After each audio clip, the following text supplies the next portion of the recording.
And a 1, and a 2, and a 1, 2, 3. Ryan Metzler's top 100 games of all time. Some are good and some are bad and some are sublime.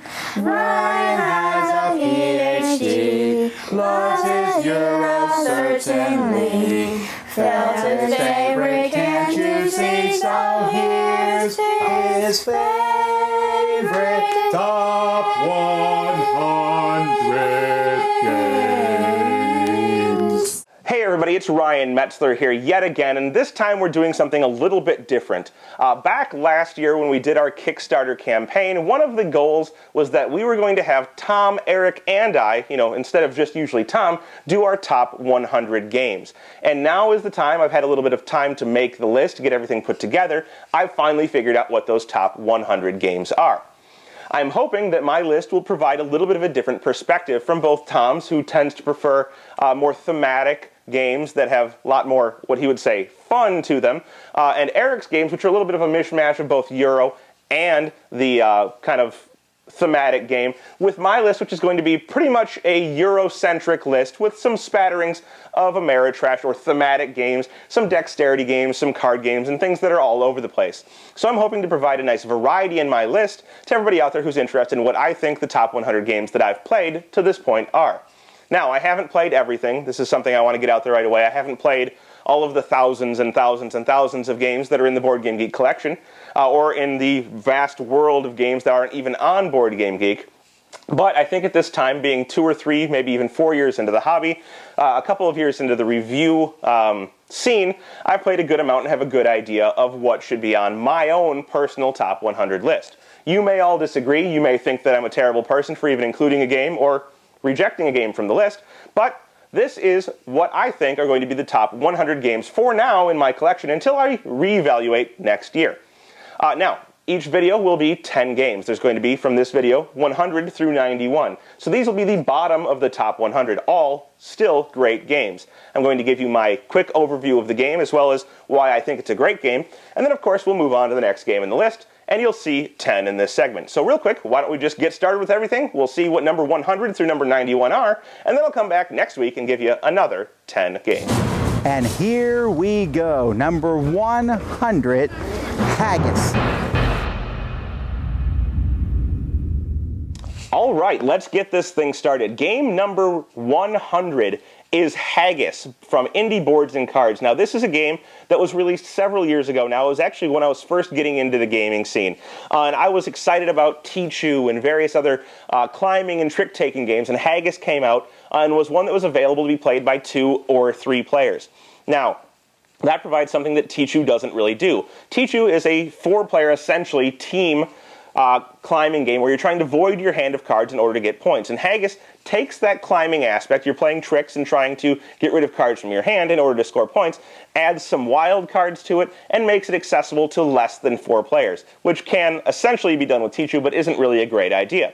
So it gave me this game that I was excited about, that I'm able to take out when I don't have a full 4 players, and get it to the table. Interestingly, it's also one of the first games I ever reviewed. This was back before I was doing video reviews. I was doing written reviews. It was one of my most well-received, one of my most appreciated reviews, and I think it really got me out into the scene and got me started with this whole thing. So it has a little bit of sentimental value, it has a whole lot of interesting gameplay, and it's definitely a game I suggest for anybody out there who likes card games, in particular trick-taking games. That's Haggis from Indie Boards and Cards. Number 99, 7 Wonders.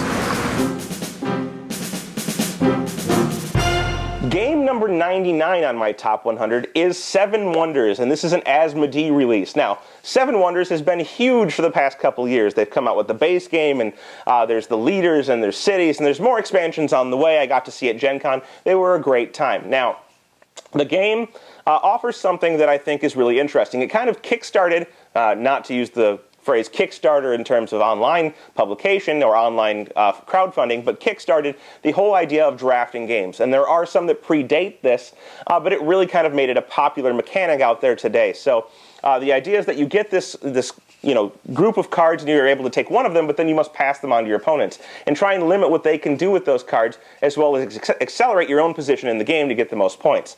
In addition, it offers a good amount of confrontation between players left and right, but kind of limits confrontation with other players that might be out there at the table. And it plays a whole lot or a few players, so it has a nice wide range of accessibility for each different type of game group. And so I think that's why it became so popular. I enjoy it for the interactivity and the variation that you see in each game, as well as the modular types of expansions that you can add to it. And so I think that it's one that's going to be around for quite some time, and it's going to be very successful over the years. Anyhow, that is Seven Wonders, a great game, towards the bottom of my top 100, but still one that I wouldn't mind playing every once in a while, and of course, would like to see other people pick up and try. Number 98, Vanuatu. The next game on my list is Vanuatu. Now, this is a game that was originally released in Europe and then recently had a more of a crowdfunding release in order to get wider distribution. But the game is a game about being on an island or in an island tourist area. Each player plays kind of a tourist guide or somebody who's trying to better tourism in the area. And it's kind of a worker allotment game or a time allotment game where you're placing your time out or you're dedicating your time to various different tasks, be it drawing sand paintings or sand drawings on the islands, or buying and exporting native goods, or setting up stalls for tourism in order to benefit the tourists, moving tourists from one island to the other. All of these various different things that you can do, and you can kind of select characters to most benefit yourself in each of the different things that you want to do each turn. However, as I said, the game is all about allotting your actions or allotting your amount of time.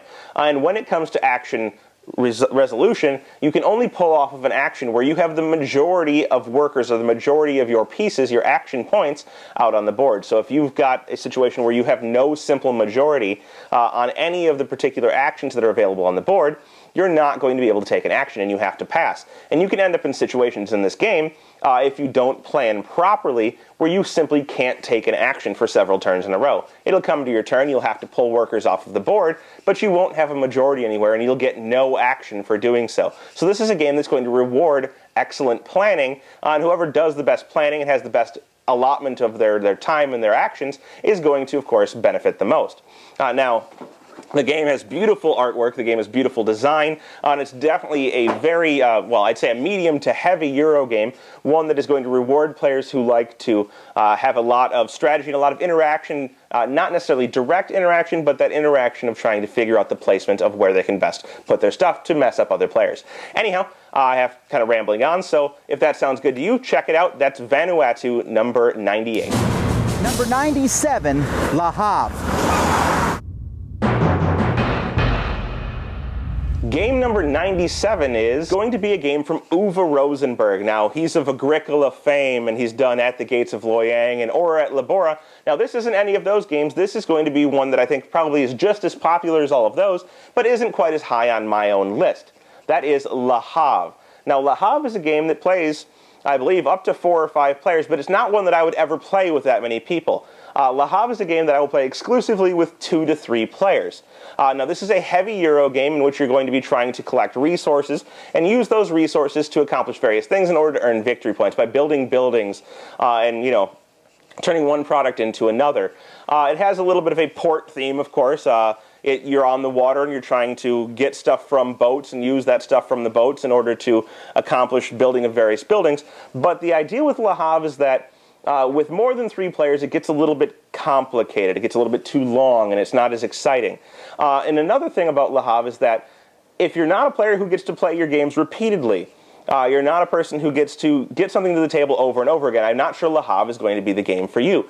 Le Havre definitely benefits from having experience with what's coming up, knowing what's going to be available in the future, what buildings are going to be out there for you to use, what do each of the buildings on the board do.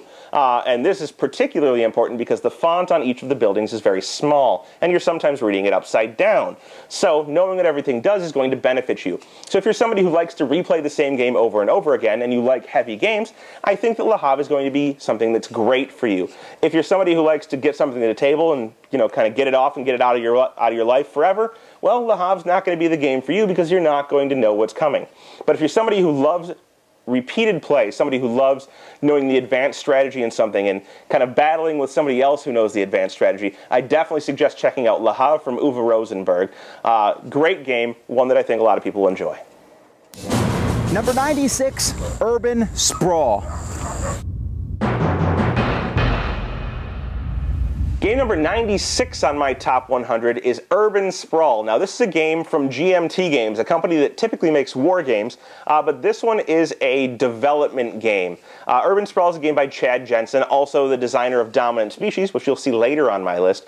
But it's a game about zoning and building the neighborhood. You're going to try and work together as a group to build a neighborhood, but of course you're trying to build better parts than your opponents. So you're going to have to buy zoning permits and the rights to different types of buildings in order to build them out and get the most victory points. All the while trying to kind of make sure that your blocks are worth the most money and that you have the right politician on your side or the right politician role in order to further your own goals. So there's going to be a little bit of trying to position for different roles. Each politician has their own benefits. And then there's going to be trying to position your own buildings and your own zoning in the right area to get the best points. And at the end of the game, you're going to score the board by different quadrants. There's kind of different sectors, and each sector has its own benefits. So as the game progresses, certain areas will be worth more, certain areas will be worth less, but you're going to try and best maintain the value of all of your buildings throughout the game. And that's really what the whole thing is about. Now, this theme is done by several other recent games. You can check it out in games like Sunrise City or games like Urbanization, but I think that Urban Sprawl is perhaps the heaviest of them, the one that does it in the most interesting way, although the game can be a little bit long and is definitely a challenge. So if that sounds good to you, check out Urban Sprawl. Number 95, Mr. Jack. Game number 95 on my top 100 games is Mr. Jack. Now, Mr. Jack is a fairly light deduction game. It's one that I reviewed a long time ago, and it still holds up very well. Actually, recently there was a release at Gen Con called Phantom of the Opera, which uses the same system with a different theme and a little bit different mechanics, but it still holds up pretty well. Each player plays either Mr. Jack or the Inspector. And Mr. Jack is trying to escape, moving around the board and using the different abilities of each different character, while the Inspector is using the same characters to try and deduce who Mr. Jack is. So one character is Mr. Jack, and there are several characters on the board, all of them accessible to both players, but secretly one of them is, of course, the killer. So it uses this nice kind of dichotomy where one player is moving players around, trying to separate players and figure out which one's the unique character, whereas one player is trying to kind of cluster them together and hide a little bit. And there are different win conditions. The Inspector's being finding Jack, and Jack's being either evading till the end of the specified number of turns or escaping from the board. And I think it plays that out very well, very simply, and it's a game that you can play with pretty much anybody. So I definitely suggest checking this one out if you like something that's a little bit different from your standard game and has great dynamics between the two players. Number 94, Glenmore. Game number 94 on my top 100 list is Glenmore. Now, this is a game that has a little bit of a unique mechanic, which is what I really like about the game.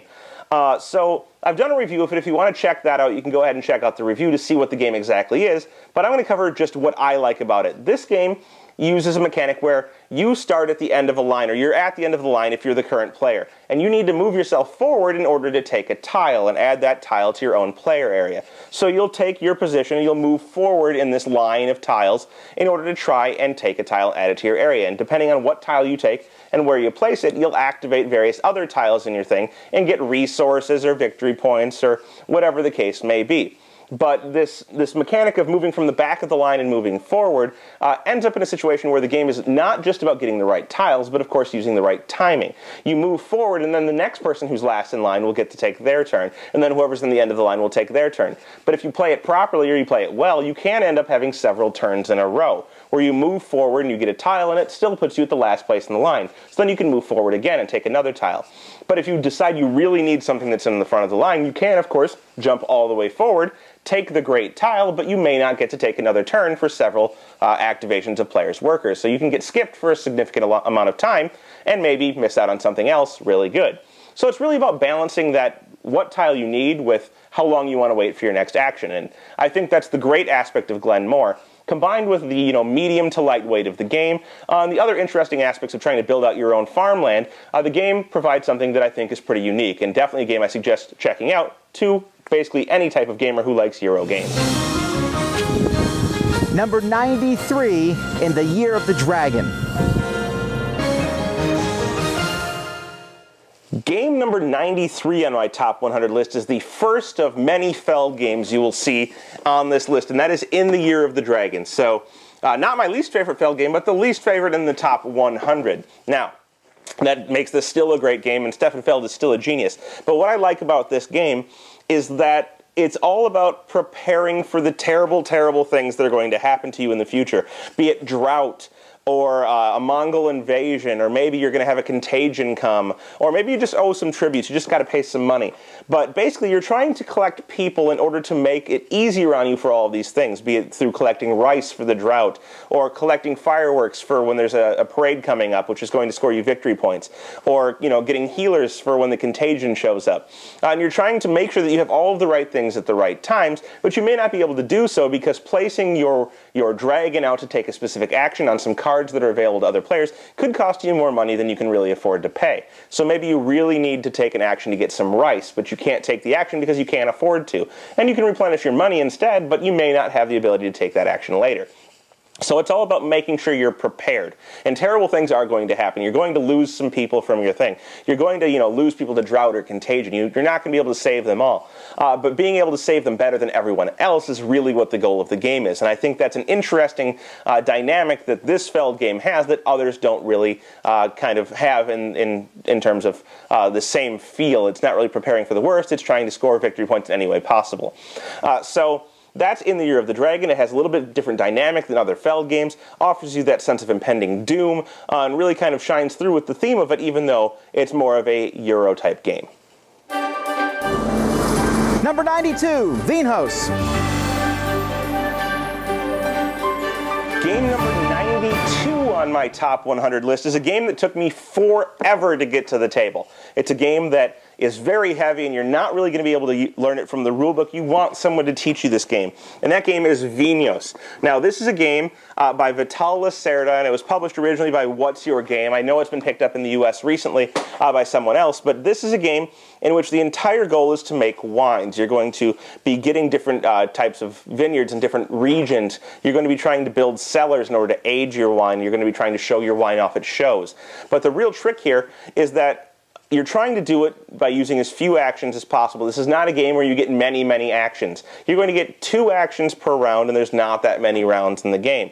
And so the trick is to best utilize those actions and to utilize extra bonuses you get from taking actions and from having the right wines and from showing them off at shows and impressing the judges in order to further your own position. So you need to be very, very methodical about how you're going to use your wines. Maybe you sell them off in order to get money, or you show them off in order to get victory points. But you always want to have one wine to show off at the show at the end. So you have all of these various options. It's trying to figure out how best to use each different wine that you produce, be it a white wine or a red wine, in order to show them off at the right time, to sell them or to export them or to get victory points or to try and get bonuses. There's all different types of choices, but you have to do it all with a minimal amount of actions. And it makes it a very tight game, one that I think is full of interesting choices, but very few choices overall. So if that sounds good, check it out. That's Vinhos. Number 91, City of Iron. The last game on this list is game number 91 of my top 100, and it's one that was released within the last year by a small indie publisher that I believe put it out through Kickstarter, and this game is City of Iron. Now, this is another Euro game. I know, Euro game after Euro game after Euro game. I promise you the whole list is not exclusively Euro games. But, again, we have another Euro game this time, and it's another medium to heavyweight Euro game. In this game, you're trying to collect resources. You're trying to collect the most of each resource, or the most of specific resources, in order to get victory points at the end of a round. But the interesting aspect here is, one, the artwork and the theme and everything is really great. It's kind of a sci-fi mixed with a steampunk theme. Each race has their own different benefits. But in addition to just collecting resources by buying buildings and stealing resources from your opponents by conquering their lands, you're kind of incorporating a deck building aspect into it. Each player has 2 different decks of cards. They have a military and a civilian deck, and through utilizing cards in these decks, they're trying to further their positions. Now, at the end of each round, when you've accumulated some money, you can buy cards to add to your deck. So you're kind of personalizing your own deck. And you're personalizing it from your own decks of additional civilian and military cards. So you're not, sharing cards with everybody else. You're not sharing the ability to purchase all of these cards with everyone else. You have your own personalized supply that you can use to build your deck. And you can focus either on going out and discovering new lands, or trying to find a situation to make things cheaper for you, or trying to find, a way to steal stuff from your opponents. There's all types of different variety that you can use by using these cards to kind of customize your deck to your own playstyle. And that's what makes City of Iron an interesting experience.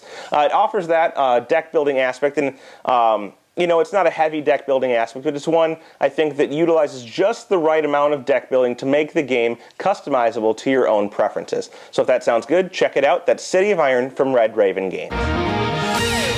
Well, there it is. That's the first 10 games in my top 100. Hopefully you've seen a little bit of variety from what you saw with Tom and Eric. I got a little bit of trick-taking or climbing games. We've got a little bit of Euro, or a whole lot of Euro, but we've got some drafting and some deduction, all in the first 10. And I promise you the next 10 games are going to have some diversity as well. You're going to see a little bit of sci-fi theme. You're going to see a little bit of more war game style with some alliances. And of course, you're going to see a lot more Euro. But as time goes on, I think you'll see a good diversity. You'll see what games I really enjoy, and hopefully find a few games that you'll enjoy yourselves.